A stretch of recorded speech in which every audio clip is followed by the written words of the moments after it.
Hello, friends, and welcome to the Unseen and Believed podcast, where we talk about all things invisible illness. I'm your host, Anna Constantopoulos, and I've been dealing with invisible illnesses since I was 15 years old. I am so excited for today's episode because it's going to be a different format than my previous episodes because I'm going to be answering questions that you all have asked me. So I put out this question a couple weeks ago over on Instagram in honor of Ehlers-Danlos Syndrome Awareness Month, which is the invisible illness that I have. And I asked, what do you want to know about EDS? My personal experience about it, what it is, how people deal with it, anything at all.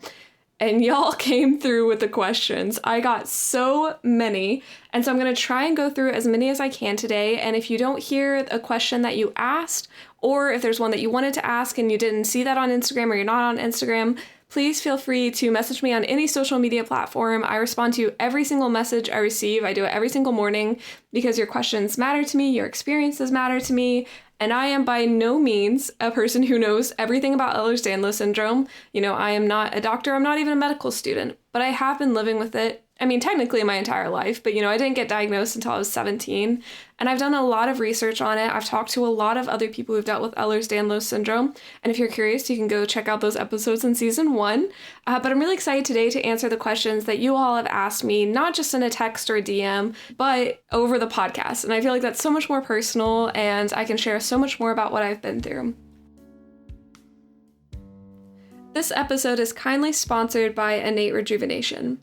I started going to Innate Rejuvenation over 3 months ago, and I was extremely skeptical when I started. I got a free consultation, and they used nutrition response testing to tell me exactly what my body needed, and then they had the natural dietary supplements needed to make me feel my best. After going for 3 months, I can truly say it has improved my health in so many different ways. I've had labs done both before and after I started seeing them. My cortisol has dropped, my thyroid levels are in the normal range, and overall I just feel so much better. This is a quote from their website about what they do. "We are the tool for this rejuvenation. God placed within us the innate wisdom to heal, and somewhere over time we lose that ability because of a loss of nutritional value in our food supply. We use nutrition response testing to restore the innate wisdom. It's not about what we can do for you, it's about what you can do for yourself. We just encourage you in your journey." I absolutely love them and everything they've done for me and my family, so I highly encourage you, if you're in the Johnson City area or even in East Tennessee, schedule a free consultation with them. I'll put all their info below, but they have truly, truly made such a difference with my health. So I'm just going to kind of go in order of what you all have sent. Number 1, what's the most painful joint you've dislocated? Okay, so one of the things with Ehlers-Danlos Syndrome, EDS for short, that's how I'm going to refer to it from now on, is that it affects the connective tissue throughout your entire body. And so you produce faulty collagen, which again goes throughout your entire body. And if that's faulty, it's affecting every single system in your body because it's everywhere in your body. So this looks different for a lot of different people. For a lot of people, it means that they dislocate joints. Because their tissue is so loose, their tendons are so loose, they can dislocate joints like their shoulders really, really easily. So one of my dear friends, she was on the podcast last year, she shared about how once she dislocated her shoulder, I believe she was playing volleyball, but ever since then she can dislocate it so easily. Like one morning she woke up and she had dislocated it in her sleep and she had not even realized it. And so that's the story for a lot of people, is once you dislocate one joint, you can dislocate it very easily again. I'm kind of weird in the fact that I've never fully dislocated a joint. And I would say lucky, but I deal with a lot of other symptoms too, so I feel like it kind of balances out. And I don't like comparing symptoms with other people and say one person has it better, one person has it worse, because that's just a dangerous road to go on. So I'm not going to do that. What I can say is that I have sublux joints before. And so it's like your joint kind of slides out of place, but not fully. And so it's painful, but it's not quite as painful as a full dislocation. So I'm very thankful I haven't actually experienced that. I do frequently sublux my right shoulder. I think it's because I sleep on my right side. And if I don't prop up with like 20 pillows and a squishmallow, then I'm going to slip it out of place when I sleep. And it's just not good. So technically, no, I've never dislocated a joint. Hopefully I will never dislocate a joint. I think that's probably because I've done so many sports and stuff for so long, and I just naturally have a lot of muscle built up, and I think that kind of helps stabilize my joints, especially since I've been doing weightlifting for like 2 years. So hopefully I never dislocate a joint, but even subluxations are very painful. Okay, the next question. Can a geneticist diagnose all types of EDS? For me personally, I have, if you don't know, there's 12 types. I think, is it 12 types? 13 types? I'll put a link in the show notes with an article that explains all the different types of EDS. I'm pretty sure it's 13 types. I have type 3 of Ehlers-Danlos syndrome, which is the hypermobility kind. So my joints are real flexible. And I was diagnosed by a geneticist. I believe a geneticist is the only person that can diagnose Ehlers-Danlos syndrome. And so if you think you might have the symptoms of EDS and that might be an invisible illness that you have, I would highly recommend going to your primary care physician, your family doctor, ask them about your symptoms, whether it could line up with EDS, and ask them for a referral. I had to actually, I think it was a GI doctor when I was in the hospital when I was like 16 or 17 years old. She was wondering about some of the symptoms that I was experiencing, and she did the Baton scale on me, which is one of the fastest ways to recognize if somebody has Ehlers-Danlos syndrome. She did that on me, and she was like, I think you might have Ehlers-Danlos syndrome. And I was like, what is that? That sounds very scary. I have no idea what that is. She was like, no, it's not like a life-threatening thing, but I'm going to refer you to a geneticist. So it wasn't even my primary care doctor that referred me. It was a GI doctor. And she referred me to a geneticist, and he's the one that diagnosed me with EDS. He ruled out some of the more severe types like vascular EDS, which really affects your heart tissue, but ended up with hypermobility EDS. So I think a geneticist is the only one that can diagnose it. Again, that's a question to go to your primary care doctor with. Okay, next question. Do you feel like EDS has gotten worse for you with years? Okay, this is not going to be a simple answer either. I think my health journey is incredibly complicated because I technically have had Ehlers-Danlos syndrome my entire life because it is a genetic disorder. Like, I've had it since birth. I got it from my mom. She has had it from birth. We don't know which side of the family she got it from, but that's how it works. So I've had it my entire life. I had some symptoms growing up. Like, everyone in my family has really bad, we called them growing pains. Looking back now, that is very much a symptom of EDS. Like, my brother and I, and for reference, I'm 5'2". I did not grow that much growing up. But our growing pains were so horrible. We'd literally be crying in bed at night just because our legs hurt so bad. And my parents didn't think anything of it because that's what their growing pains were like, and that's what their family growing pains were like. And so I think that was definitely a symptom of EDS. It's a very common symptom for people with EDS. And it's also part of why people with EDS have such a hard time getting diagnosed, is because usually somebody else in their family has it, and they just think that's normal. They think that's a normal thing to go through. And so growing up, I didn't have a ton of severe symptoms. Definitely had some signs of it. I was super flexible. I did ballet. Like, you could just see that my joints were very hypermobile, but in a ballet, that's a good thing. And so again, we didn't think anything of it.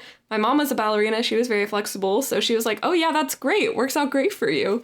So I had symptoms growing up, but my EDS didn't get bad or really noticeable until I was 15. And it took about 5 years to realize that it was actually due to a bacterial infection my family had gotten in Ecuador on a mission trip.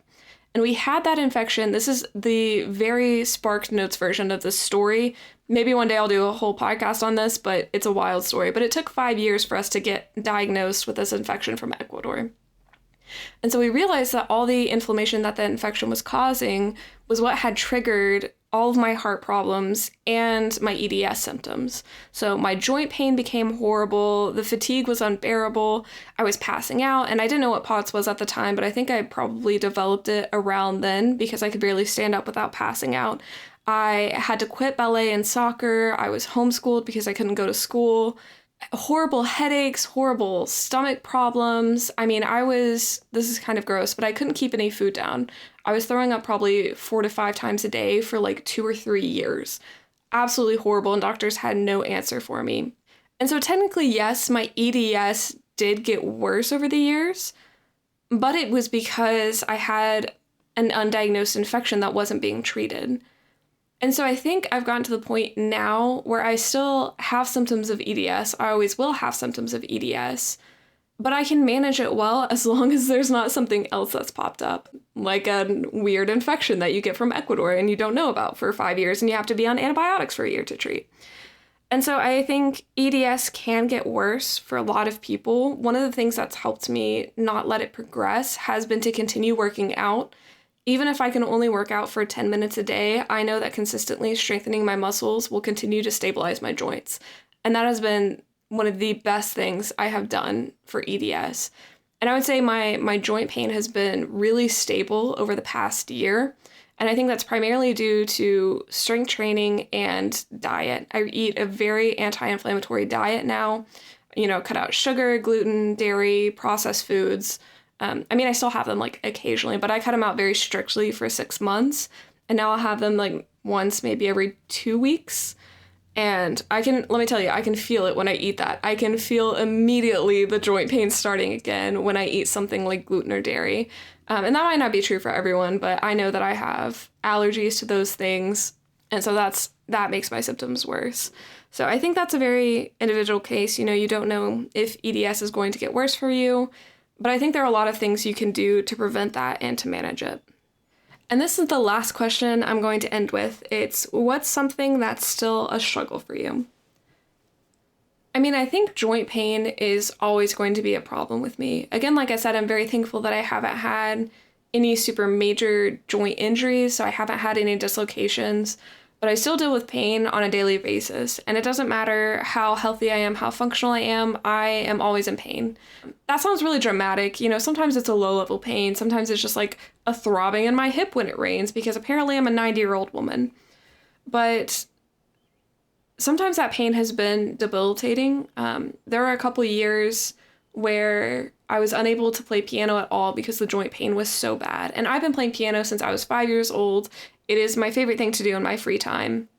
And so that was really, really hard to go through.